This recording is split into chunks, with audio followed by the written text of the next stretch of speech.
Hi. അങ്ങനെ Chennai super Kings play off കാണാതെ നമ്മൾ IPL പുറത്തേക്ക് പോയി. ലക്നൗ ആയിട്ടുള്ള കളി നമുക്ക് ഇന്നലെ കണ്ടാലറിയാം. ഒരുപാട് പിഴവുകൾ CSK ഭാഗത്തു നിന്ന് സംഭവിച്ചിട്ടുണ്ട്. ഫസ്റ്റ് തന്നെ നമുക്ക് പറയാം, എനിക്ക് തോന്നുന്നത് ടോസിൻ്റെ ഡിസിഷൻ എടുത്തത് നമ്മൾ റോങ് ആയിപ്പോയി. സ്വന്തം സ്റ്റേഡിയമാണ്, നമുക്ക് നല്ലോണം അറിയുന്ന പിച്ചാണ്. മാക്സിമം അവരെ ബോൾ എറിഞ്ഞിട്ട് വീഴ്ത്തിയിട്ട് ചേസ് ചെയ്യുന്നതായിരുന്നു നല്ലത്. പക്ഷേ ഫസ്റ്റ് ഗെയ്ക്വാദ് ബാറ്റ് എടുത്തു. അവരെ മൈൻഡ് എന്താണെന്ന് അറിയില്ല, പക്ഷേ അതൊരു ബാഡ് ഡിസിഷൻ ആയിപ്പോയി. ഗെയ്ക്വാദിൻ്റെ ഫോം ഔട്ട്. ഗെയ്ക്വാദ് ആകെപ്പാടെ എനിക്ക് തോന്നി ഈ സീസണിൽ ആകെപ്പാടെ 1-2 കളിക്ക് മാത്രമേ അതും ഒരുപാട് കഷ്ടപ്പെട്ടിട്ടൊക്കെയാണ് ഒരു 60-70 റണ്ണൊക്കെ എടുത്തത് ഒരു കളിക്ക്. ബാക്കി റണ്ണൊക്കെ കണക്കാണ്. 10, 6, 8, 11 ആ റേഞ്ചിൽ തന്നെ മൂപ്പര് പോയത്. ഒരു ഗെയ്ക്വാദ് ഒരു ക്യാപ്റ്റൻ എന്നുള്ള രീതിയിലുള്ള ഒരു കോൺട്രിബ്യൂഷൻ ഒന്നും CSK ടീമിന് ഇതുവരെ കൊടുക്കാൻ പറ്റിയിട്ടില്ല. ഇനിയിപ്പോൾ ഒരു മാച്ച് കഴിഞ്ഞു, ഇനിയിപ്പോൾ ഈ സീസൺ കഴിഞ്ഞു.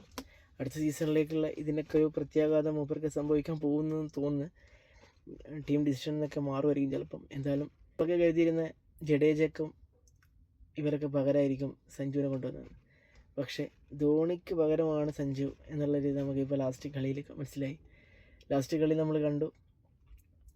സൺറൈസേഴ്സ് ഹൈദരാബാദുമായിട്ടുള്ള കളിയിൽ ഗംഭീരമായിട്ടുള്ള തുടക്കം സമ്മാനിച്ച സഞ്ജു, തൊട്ടടുത്തിരിക്കുന്ന നമ്മൾ ഓപ്പണിംഗ് ബാറ്റ്സ്മാനായിട്ടുള്ള ഗെയ്ക്വാദ് കൂടെ ഒന്ന് സപ്പോർട്ട് കൊടുത്തിരുന്നെങ്കിൽ ശരിക്കും പറഞ്ഞാൽ നമ്മൾ കളി ജയിക്കുമായിരുന്നു.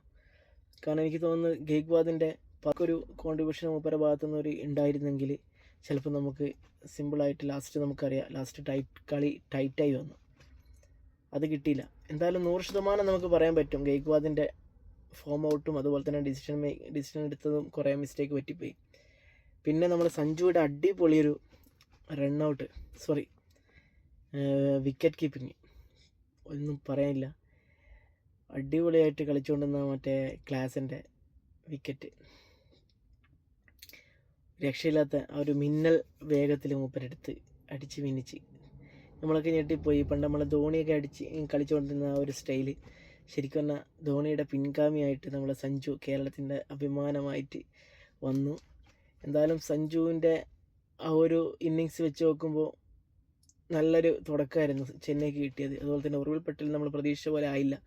ഉർവിലിൻ്റെ 2-3 കളിക്ക് മുമ്പ് ലാസ്റ്റ് ഇവരോടുള്ള കളിക്ക് ഉള്ള അടി രക്ഷയില്ലാത്ത അടിയായിരുന്നു. പക്ഷെ അത് വീണ്ടും മൂപ്പർ പ്രതീക്ഷിച്ചു നമ്മളെ കിട്ടി. ഇപ്പോൾ ഈ ലാസ്റ്റ് കളിക്ക് 2 6 ഒക്കെ അടിച്ച് മൂപ്പർ ആ ഫോമിലേക്ക് വരികയായിരുന്നു. പക്ഷേ സൺറൈസേഴ്സ് ഹൈദരാബാദിൻ്റെ ടീമുകൾ അതിന് സമ്മതിച്ചില്ല. മൂപ്പർ ഔട്ടായി. അങ്ങനെ കുറേ പ്രോബ്ലംസ് നമ്മളെ ടീമിനുണ്ട്. ടീമിൻ്റെ മാനേജ്മെൻ്റ് ആണെങ്കിലും എടുക്കുന്ന ഡിസിഷനിൽ പ്രശാന്ത് വീറിൻ്റെ പകരമൊക്കെ സർഫാസിനൊക്കെ കൊണ്ടുവന്നിട്ടുണ്ടെങ്കിൽ കുറച്ചും കൂടെയൊക്കെ ടീമിന് ഒരു ചെറിയൊരു മാറ്റം ഉണ്ടായേനെ. എന്തായാലും കൊള്ളാം. അങ്ങനെ ഈ 2026 സീസൺ കഴിഞ്ഞു.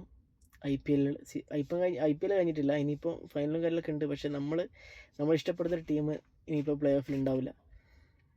എന്തായാലും അവരുടെ കളി ബാക്കിയുണ്ട്, GT ആയിട്ടുള്ള കളി. അപ്പോൾ GT ആയിട്ടൊരു ചെറിയ റിവെഞ്ച് ഉണ്ട്. അത് കിട്ടുമോയെന്ന് അറിയില്ല. കാരണം നമ്മളെ ടീം വെച്ചിട്ട് നടക്കും തോന്നില്ല. അടുത്തൊരു വീഡിയോയിൽ കാണാം. ബൈ.